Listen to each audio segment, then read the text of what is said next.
नकली तोर प्यार सब ढको से लाए वो नकली तोर प्यार सब ढको से लाए वो तेरे पागल चमके चेहरे तो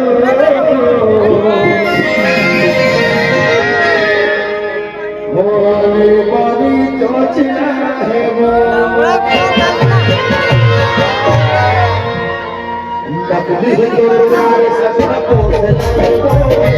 नकली तोर प्यार सब ढको से लाए वो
भैया आप लोगों से निवेदन कर रहा हूं अगर बच्चों का एक भी कोई चीज हुआ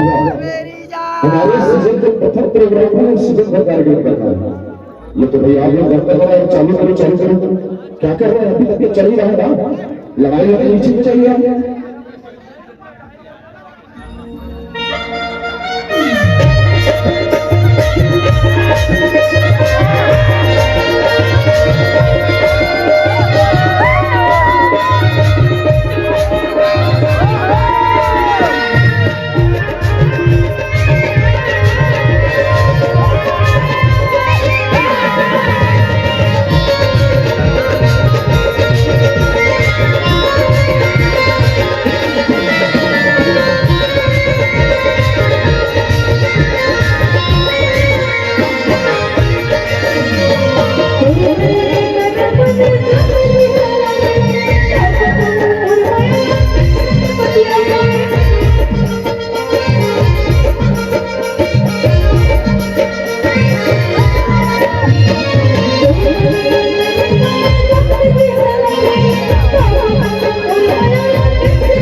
लक्ष्मी बांध के रखो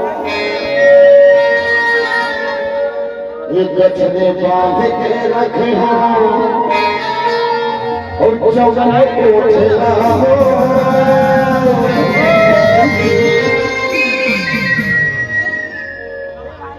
तब तो बैठा करे हे रानी